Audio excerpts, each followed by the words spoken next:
Então, sejam muito bem-vindos a mais um vídeo no seu canal Vai Te Interessar, o seu canal de games, filmes, séries, animes, tudo que a gente gosta, né, galera? Tudo que a gente curte e gosta. E hoje eu vou falar sobre anime.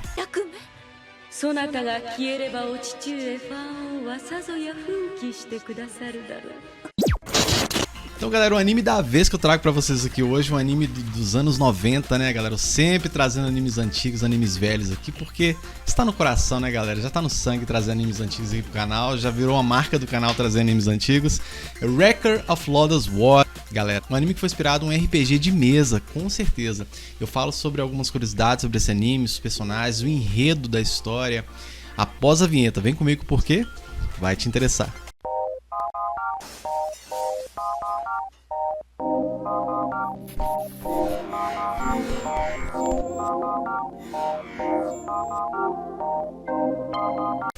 Galera, se você não é inscrito, se inscreve no canal, deixa o seu like para fortalecer aqui o canal. Agradeço a todos vocês, sejam bem-vindos os novos inscritos. E vamos lá. Hoje eu vou falar especialmente sobre os ovos, galera. São 13 episódios, mas é claro que houve também mangá, houve também uma série para TV de 27 episódios, lançada em 98. Mas eu vou falar especialmente aqui sobre os ovos, beleza? Só para já ficar certinho aí. Wrecker of Lodoss War, galera, ou em tradução livre aí seria o registro da guerra de Lodoss. Foi criado por Ryo Mizuno em 86, quando ele criava o game, né? Na verdade foi baseado em game. Os games são baseados em animes. Esse foi ao contrário, o anime foi baseado no game. Foi criado por Ryo Mizuno aí, o mestre designer aí de games da época. Ele criou em 86 esse game de RPG e consequentemente veio os romances, ele escreveu os romances, né, que eram os light novels, eram os romances ali, e consequentemente surgiu o Wrecker of Lodoss War, no caso, como anime e OVA, na verdade. Esse tipo de RPG que é aquele estilo Dungeons and Dragons, aquele RPG de mesa ali, os RPGs de mesa ali com a história e tal. Sempre aquele lance, né, mago, dragões, aquela coisa, sempre assim. E aí depois vieram os mangás, né, claro, com certeza vieram os mangás aí. E depois também foi lançado o OVA de 3 episódios de 1990. Assim, os OVAs, galera, são realmente muito incríveis, assim. Eu curti cada episódio ali, eu assisti recentemente agora pra estar trazendo aqui pro canal pra vocês. Assim, eu curti demais os OVAs. Achei o traço, sabe, artisticamente lindo demais, cara. Lindo demais. Nem se comparam com o que veio a seguir, no caso, que seria meio que uns derivados, né? Que seria a Lenda de Cristânia. Legend of Cristânia, que seria como se fossem mais 3 ovas especiais, explicando umas outras partes ali e tal, só que leva aquela mesma questão que eu falo com vocês aqui, que eu sempre trago no canal. Ele é produzido também pela Madhouse, né? Madhouse, tô sempre citando ela aqui no canal, porque Madhouse é Madhouse, né, galera? É um estúdio de animação incrível. Mas o que eu sempre trago aqui no canal é essa questão. Eles criam uma obra linda, maravilhosa, e depois, com o tempo, essa obra ela acaba comprometendo lá na frente a questão do character design. Eu sempre bato nessa tecla aqui, como vocês sabem, sobre o character design. Quando muda o character design já não fica legal, não fica aquela mesma coisa, né, galera? Então, esses outros 3 ovos em um filme que foi lançado após, né, os 13 ovos, já ficou legal, sabe? Mas não é a mesma coisa, não ficou tão bacana. E assim, pra piorar, lançaram uma série pra TV que ficou bem fraquinha também, de 27 episódios em 1998. Foi lançada essa série pra TV. Então, assim, eu vi lá alguns traços ali da série de TV, cara, e sabe como dá aquela decadência? Porque, tipo assim, pra TV é aquela correria, né? Eles têm um tempo muito mais curto pra produzir, então tem que ser aquela coisa corrida, aquela coisa ali e tal, né? Eu sou muito mais fã de ovas justamente por isso. Eu sempre trago pro canal mais ovas, filmes e tal, de animes por causa disso, porque tem um capricho melhor, tem uma identidade mais bonita, mais incrível, mais próxima do mangá, porque o mangá também é lindo, com certeza. Então, eu sempre gosto de trazer essa questão aqui mais próxima do mangá possível. E é claro, né, que o mangá sempre vai ser mais completo, né, galera, com certeza. Eu, particularmente, prefiro mais os animes, porque eu amo o audiovisual, eu amo as animações, são lindas, né? Mas o mangá, ele não fica pra trás. Se você quer descobrir mais coisas, tem o mangá, né, com certeza. O mangá, eu não tive acesso ao mangá, eu assisti apenas os ovas mesmo e dei uma leve olhada nesses outros ovas que eu falei com vocês, especiais, que é o Legend of Cristânia. E depois teve esses 27 episódios aí pra televisão, dei uma olhada também, já não foi muito minha praia assim. Então eu fiquei focado mesmo em trazer pro canal, especialmente sobre os ovas, que eu achei muito interessante, né? E agora nós vamos ao enredo da história, né, galera? Com certeza aí. Há muito tempo atrás existia um continente chamado Alecrast. Esse continente, houve uma batalha muito intensa entre dois deuses, Fares, que era o deus da luz, e Falares, que é o deus da escuridão. E o que acontece? Das trevas, no caso. E o que acontece? Eram lutas que pareciam nunca ter fim. E essas lutas arrastaram com eles pro abismo ali, tipo, arrastaram com eles ali a fundo, ali junto com outros deuses, levaram outros deuses junto com eles, sobrando apenas duas deusas, que era a deusa Mafra. Essa deusa é a deusa da luz, e a deusa Cardis. Essa deusa Cardis, ela é a deusa da destruição, da escuridão, que lutava junto com o deus lá da escuridão. Como ela foi derrotada também, junto com o deus da escuridão, ela amaldiçoou Alecrast. Só que aí Mafra, com a sua benevolência, ela foi lá e pegou e dividiu o continente, né? No caso ali, aí e sobrou um pedaço, dividiu um pedaço chamado Lodos, que, né, consequentemente foi amaldiçoado ali, chamado de Lodos. Então Lodos, na verdade, é uma ilha, no caso, onde tem ali o rei ali, tem o rei Fan, que esse rei ele é um rei que ele é como se fosse representando a luz ali, e teve uma outra ilha. Se Lodos era uma ilha amaldiçoada, no caso tem uma outra ilha também chamada Mármor, né? Mármor, essa ilha é uma ilha, se Lodos é amaldiçoada, ela é 300 vezes pior. E lá existe um imperador, seria um rei ou um imperador chamado Beld, que comanda aquela ilha, e ele quer tomar Lodos também, né? Ele quer reviver ali, tomar Lodos também, reviver a deusa Cardis. Tem um feiticeiro que quer reviver a deusa Cardis, chamado Vagnard. Então tem toda uma trama. Eu não vou aprofundar tanto aqui no enredo aqui para que vocês assistam, para que vocês vejam, porque é muito interessante. Mas tem toda essa trama de ressuscitar deuses antigos, essa questão do cavaleiro, do mago, do anão, da elfa, no caso, que é a Didlit, né? Tem toda essa jornada do herói ali. Aí o nosso protagonista, no caso, é o Parn. E esse Parn, ele é um cavaleiro, né? Um cavaleiro ali de 18 anos, é um rapaz bem jovem e bem inexperiente. E esse rapaz, ele tem uma jornada a seguir. O prefeito dali do vilarejo onde ele mora anunciou ele como representante do vilarejo ali para poder descobrir o que está acontecendo de ruim, por que as trevas ainda estão pairando ali e tal, né? E tipo assim, ele tem que fazer essa jornada, então ele tem um anão que vai com ele lá também, chama Gin, esse anão é um anão bem corajoso ali, inclusive dá uns treinamentos para ele ali também. Tem o Slain é um mago, aí igual eu falo com vocês, um cavaleiro, um mago, um anão, né? Olha pra saber, que interessante. É sempre, quando é RPG tem essas questões assim, tem muito disso, né? Do mago ali e tal. Então tem esse mago Slain que a princípio ali na jornada ele só tem o poder ali de curar, de proteger, mas lá na frente mostra que os poderes dele são bem terríveis mesmo. Ele consegue ali e tal enfrentar e derrotar, né? São poderes bem devastadores, bem destruidores. Ele é bem poderoso, na verdade. E também pelo caminho eles encontram a Didlit, que embora muita gente não gosta dela, que ela é assim, acharam ela mais fraquinha e tal, que não sei o que. Eu gostei muito da Didlit, eu confesso, ela é uma elfa linda, ela é uma alta elfa, né? No caso, alto elfo, que seria os elfos com poderes divinos, são os poderes bem próximos da divindade, né? São poderes divinos, são seres divinos, vamos dizer assim. Ela tem poderes de cura, ela faz umas rezas ali, consegue ter aquele contato tudo com a natureza, tem toda aquela questão. E ela vive apaixonada, assim, logo de cara ela já começa a apaixonar pelo Parn, que é o cavaleiro, né? O Parn, ele queria trilhar o caminho do pai dele, que era o Theseus, né? O pai dele é um cavaleiro, da Ordem dos Cavaleiros Sagrados, e esse cavaleiro ele é posto na frente de batalha e isso causando a sua morte. Então, Parn ainda criança, sempre via ali, lembrava do pai dele. O pai dele, né, perde a vida, no caso. Então ele queria crescer, usar a armadura do pai e trilhar o caminho que o pai fez. E cumprir o propósito que o pai não conseguiu cumprir, né? Que seria trazer a luz de volta para Lodos, né? Deixar a luz vencer, no caso, novamente para Lodos, né? Só que nesse meio termo eles encontram muitos inimigos terríveis. Encontram, por exemplo, uma bruxa de 500 anos chamada Carla. Essa bruxa, na verdade, ela se apodera de uma menina inocente que cuidou do anão, que era o Gin, né? Ela tipo, salvou a vida do anão, protegeu o anão. O anão tem meio que um apego com essa menina, que é filha de uma sacerdotisa. Essa menina, ela foi tomada por uma tiara. Essa tiara é onde a Carla vive. que é uma bruxa, né? Ela vive ali, ela é um ser que não tem, no caso, corpo físico, então ela vive dentro dessa tiara. E essa tiara, ela, de uma certa forma, até no início eu me perguntava como é que essa tiara foi parar na menina tal, né? Aí um momento em que o anão conta que ela sempre vivia no templo orando lá e mesmo assim essa bruxa conseguiu ir lá e através da tiara, e a tiara meio que escolhe a pessoa para poder se apoderar, precisa de um corpo físico, né? Escolhe a pessoa. Aí é o maior rolê que eles tiveram para poder tirar essa tiara tal dela lá, da menina, né?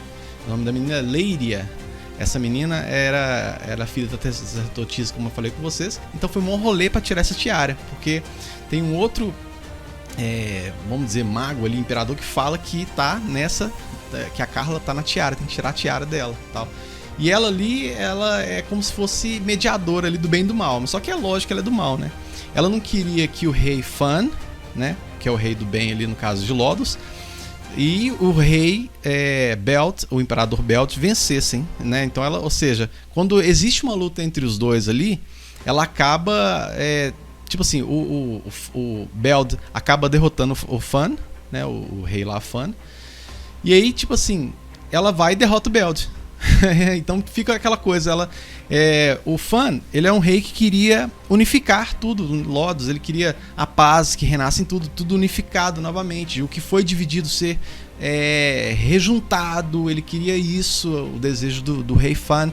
E o rei Belt, o imperador Belt, já queria dominar. Então para ela não pode nem ser unificado nem dominado, então ela destrói ali e tal, e foi um rolê pra tirar essa tiara dela, pra, né, separar dela. Inclusive no trajeto ali do Parn e seus amigos, eles vão ser presos ali e tal, acaba sendo presos ali porque acontece, são pegos por engano, eles são presos, e lá na prisão eles encontram um prisioneiro de 40 anos ali. Esse prisioneiro ele pega, e mais pra frente, quando eles conseguem tirar, eles fazem amizade com o prisioneiro e tal, eles conseguem se livrar dali. Porque, tipo assim, Belt estava atacando tudo, queria dominar tudo, né? Ele tem a espada chamada Espada Demoníaca, esse Belt. Então ele ataca o reino onde o Parn e todo mundo foi preso. Então acaba que, juntamente com o seu braço direito. O braço direito dele chama Ashura. Esse guerreiro, eu acho ele muito incrível. Ele é como se fosse um general ali do exército de Belt. Esse cara é um guerreiro tremendo, cara. Então ele acaba indo lá e derrotando ali todo o exército ali e tal, do pessoal ali, onde Parn foi preso, no reinado ali. E aí eles encontram o prisioneiro lá. Esse prisioneiro mais pra frente é tomado, né, a tiara. Quando eles tiram a tiara da Eleiria, né, o anão lá tenta tirar a tiara da Eleiria, todo mundo tenta tirar a tiara dela, consegue, só que aí a tiara escolhe esse prisioneiro. Aí então fica seguindo aquela mesma questão ali de dominar, de querer possuir, de querer ter o maior poder ali e tal. Ele se resume mais basicamente a isso. E a Didlit, no caso, ela nasceu ali, vou voltar falando da elfa, né? Depois que eles são libertados ali, eles continuam o trajeto ali e tal. E enquanto isso, o Belt está ali lutando, tentando, né, antes deles serem derrotados ali pela bruxa, né? Ele estava ali tentando ali dominar tudo ali, e quando ele luta com o Fan, os dois são destruídos, né? O Fan possui uma espada grande ali, uma espada que é a espada como se fosse a espada de luz, e o Belt é a espada demoníaca. Então são duas espadas. Essas espadas são fundamentais para o final da história. Voltando lá na elfa. A elfa, o que acontece? A Didlit, ela nasceu ali na floresta mesmo. No caso, o enredo da história, nos segundos ovos, ele não aprofunda tanto na história de cada personagem, no caso. Não aprofunda tanto assim, eu notei isso, né? Talvez no mangá sim, mas como eu não tive acesso.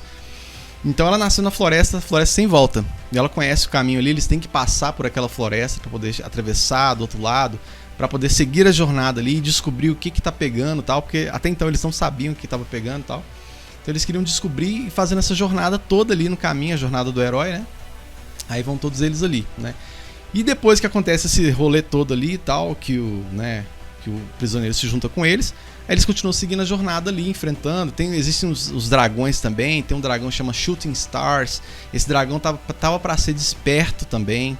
Então tem todo um rolê ali, tem toda uma questão ali de trazer as trevas de volta. Muita gente quer trazer as trevas de volta, né? Quer dominar, quer trazer as trevas. Aí quando uns que tentam trazer as trevas são derrotados, aí levantam outros, né? igual no caso que eu falei da questão da tiara, que foi tirada da Leiria, foi liberta a Leiria, então ela a possui outro, né? Então tem um feiticeiro também que chama Vagnard. Esse feiticeiro ele fica ali tentando também. Ele não queria que Ashura dominasse, nem que Beld dominasse. Então ele queria ter o poder ali, ressuscitar Cardis. Aí o que acontece? Ele queria sacrificar um elfo, um alto elfo, que seria a Didlit. Ele queria sacrificar ela porque ele precisava de um sacrifício de um elfo divino, né? De um alto elfo. Sacrificar tal, e para poder impedir isso era mó complicado, né? Eles tinham que derrotar lá um dragão tal, que é o Shooting Stars. Aí eles chamam um dragão dourado para poder vir lutar ali contra eles também. Então tem toda aquela questão. O dragão dourado aparece tal, que é do bem, né? O dragão dourado ali benevolente aparece. Então tem toda aquela questão, dragões do mal, dragões do bem. Eu tô falando bem por partes mesmo, pra não ficar tão, entendeu? Beleza, galera? Pra não ficar tão assim, né? Então tem toda essa questão ali. Então por isso as duas espadas, né? Pra poder, pra impedir que a Didlit seja sacrificada e seja retrazido a deusa lá do início, a Cardis, que queria dominar novamente, né? E utilizar através desse feiticeiro Vagnard. Ela queria ressuscitar através dele. Só que ele achou que, tipo... ele ressuscitaria ela e ficaria com os poderes dela. Então, pra ele, tipo assim, não vai ser uma bruxa de 500 anos que vai dominar isso aqui. Vai ser eu que vou dominar isso aqui e tal. Beld não tá aqui mais, Fan não tá aqui. Então, nem a Ashura não tá. Então eu que vou derrotar, até aquela coisa toda.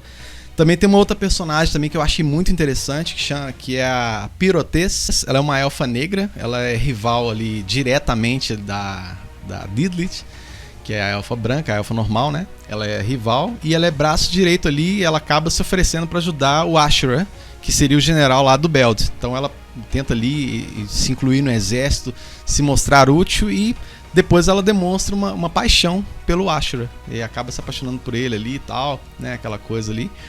Mas e aí vai seguindo eles lá, tentando enfrentar. Quando o Beld morre, Ashura quer assumir. Para o Ashura assumir, o Vagnard fala com ele o seguinte: você precisa, para dominar Lodos, para dominar tudo, você precisa da espada demoníaca, dominar a espada.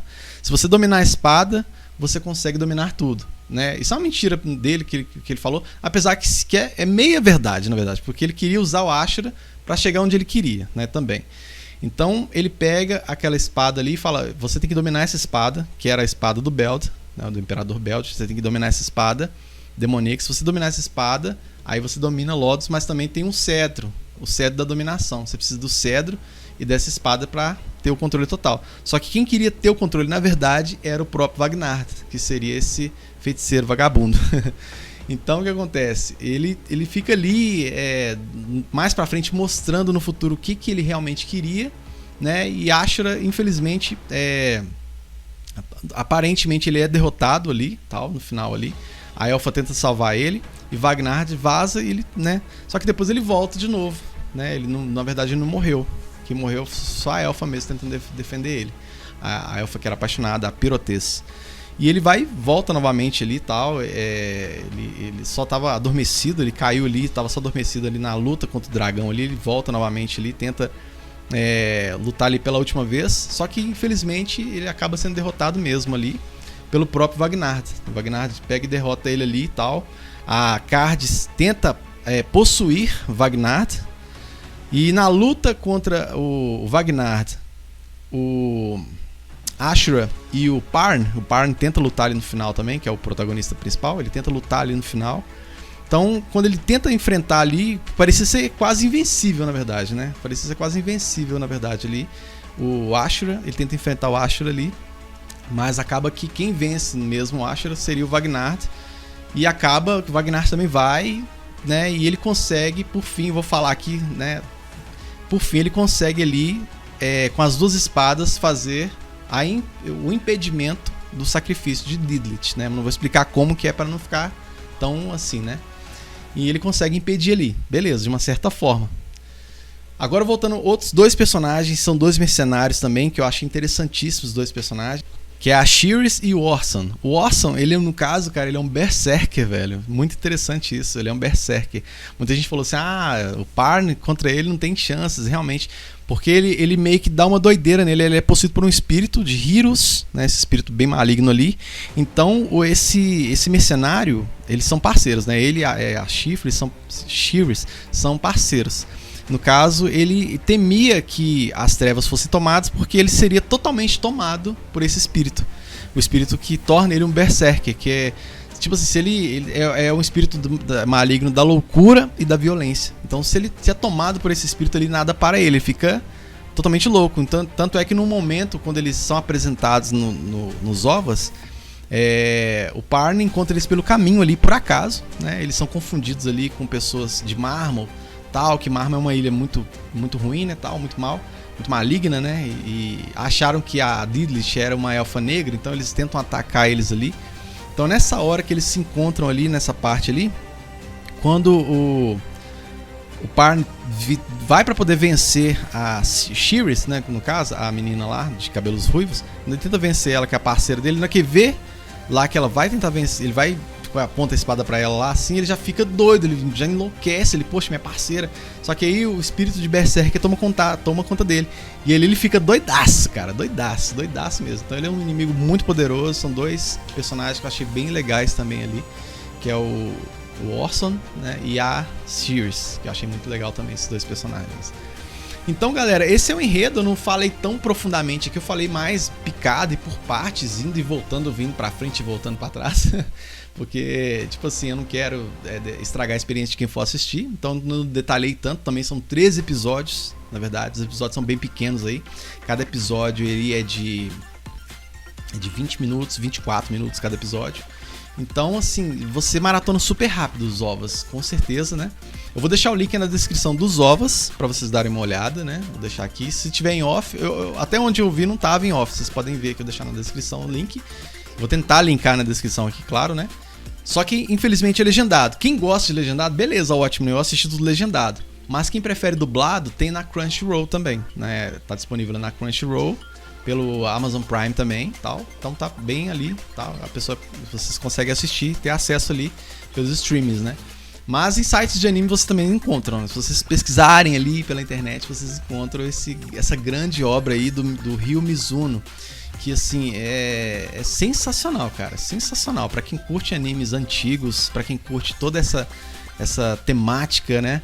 Inclusive, outra curiosidade interessante é que você vê aspectos ideológicos ali de, por exemplo, das histórias de Tolkien, né? Por exemplo, ali, né? Tolkien, vocês sabem, né, gente? Senhor dos Anéis e tal. Vocês podem ver ali os aspectos ideológicos ali, personagens, muita coisa ali e tal. Lembra bastante. Igual, inclusive, por exemplo,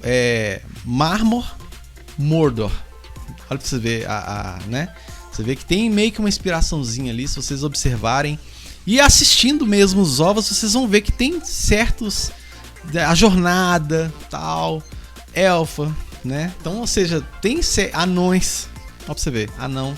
Então tem certo, eu pude ver um pouco de Tolkien, né? E eu achei muito legal isso, né? Um pouco de Tolkien ali, a questão da luz, das trevas, tal. Então você nota bastante aspectos ali interessantíssimos entre os personagens ali. O que faltou mesmo que eu vi nos ovos foi a profundidade, porque os ovos normalmente são mais resumidos, né? Os ovos eles têm que ter um segmento ali e tal, a não ser que sejam ovos grandes. Tem ovos aí que é 40 minutos, 50 minutos. Mas aí, como é ovas no estilo série, vamos dizer assim, que é 20 minutos, né? Cada episódio, 24 minutos. Então eles fizeram um pouco mais resumido, tanto é que não aprofundam tanto nos personagens. Eu fui pesquisar mesmo pra poder saber de outras coisas, fui pesquisar mesmo que a Didlich, ela tem 160 anos. E com a aparência de uma jovem de 17, humanamente falando, né? Aí o Parn tem 18. No ovo não fala, mas o Parn tem 18 anos. Então, pesquisando, eu fui achando, né, algumas respostas ali, né? E assim, é um anime fantástico, galera. São ovas que compensam assistir, realmente. Eu trago pro canal, que é uma indicação do canal, vai te interessar pra vocês. Eu vi o Record of Lodoss War, assim, em revistas, muito tempo atrás, aquelas antigas revistas da Ultra Jovem ali, há muitos anos atrás. E era doido pra assistir esse anime, fantástico, né? Eu sempre curti bastante esse estilo de anime. E eu era doido pra poder ver, né? Eu até tinha assistido anos atrás, lá pra 2008, 2007, eu tinha visto em DVD na época, inclusive foi até relançado em DVD em 2006 no Japão e tal. Eu fui assistir em 2007 ali, naquela época ainda em DVD.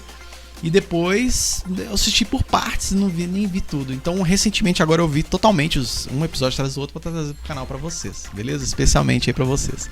Então se você gostou do vídeo, deixa nos comentários aqui se você tem vontade de assistir o Record of Lodoss War ou não, né? Respeita nos comentários o que vocês acharam do vídeo, o que vocês acharam do anime. Deixa o seu like, agradeço a todos vocês que assistiram até aqui. Desejo sempre tudo de melhor.